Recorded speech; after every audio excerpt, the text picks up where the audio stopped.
Hi Claire, so let's get started.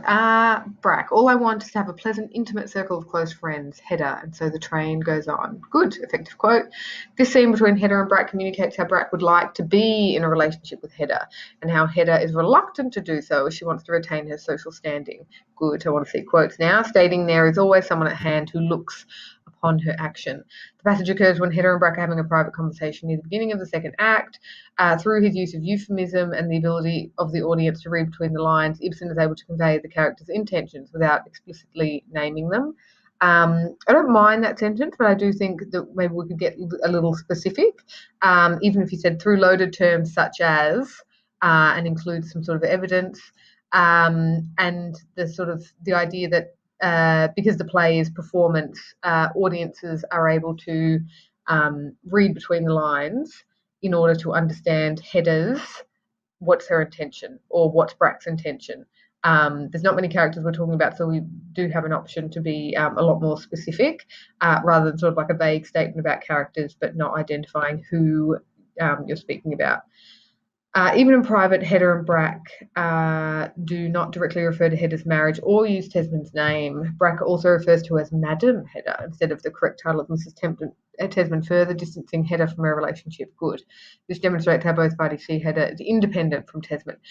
Even worse, so obviously he doesn't refer to her as Mrs. Tesman, but Madam Hedda Gabler. So she's Gabler's daughter, not Tesman's wife. And I think that's obviously how Hedda prefers to be addressed.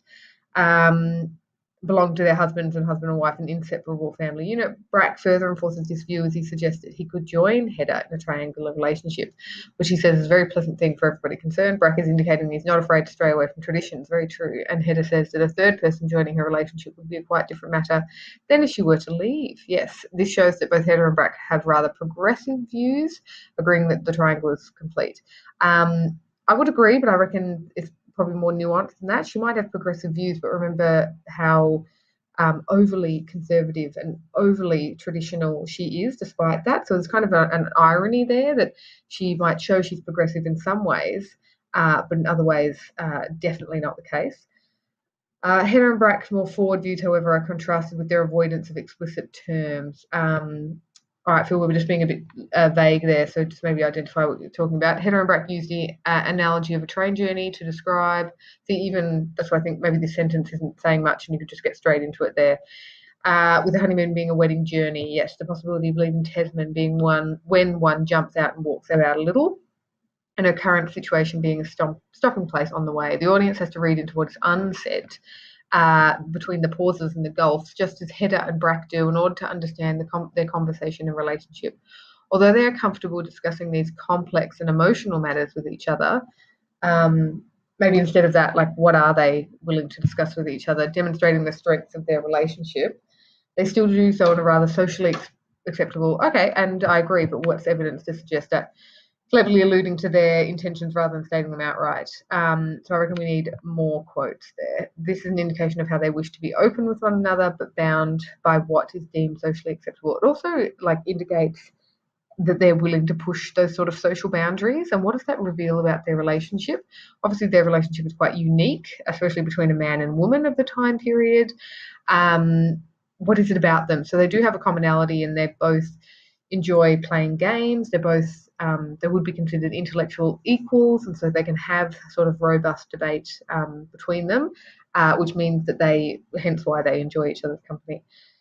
The message of being bound by society's expectations is also demonstrated in Hedda's resolve to never jump out of her marriage, certainly. Despite all of the pair's reference to the train stopping and Brack suggesting that the wedding journey is over now, Hedda assures Brack that the journey will go on for a long time yet. And as she hears the hall door open, says that the train goes on, referring to Tesman entering the room and her stop with Brack coming to a conclusion. As much as Hedda may dislike it, she's committed to her marriage and has no intention of leaving it. She doesn't care for that.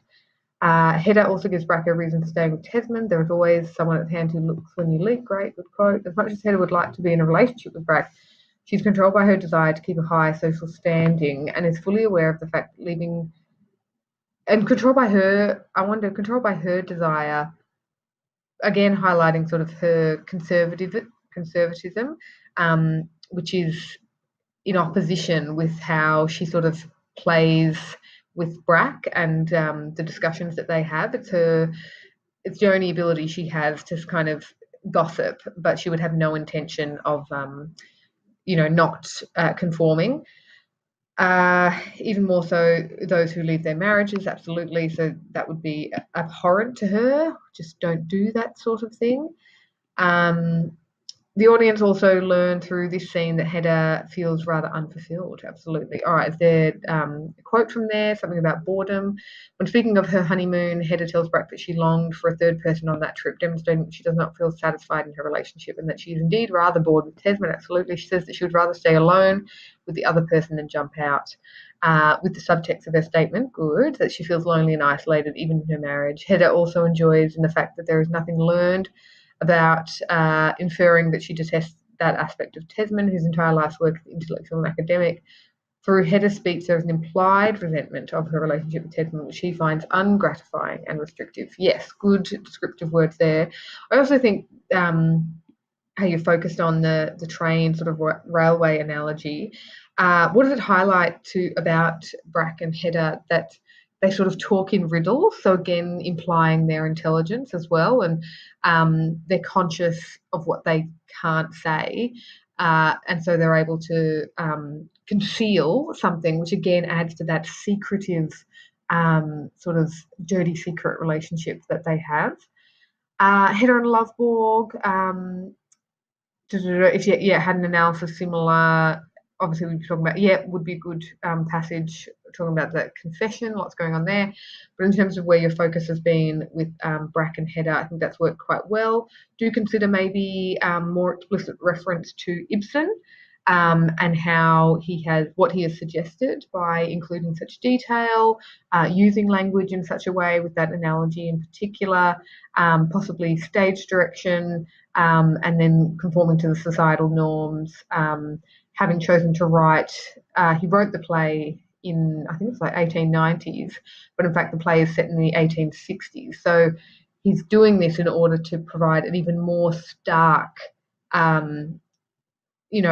spotlight on the fact that Hedda is restricted. This was before the women's movement, and so Hedda it would have been lovely if she was in that time period, but no, she's in a much restrictive, limited position. But good start. Thank you.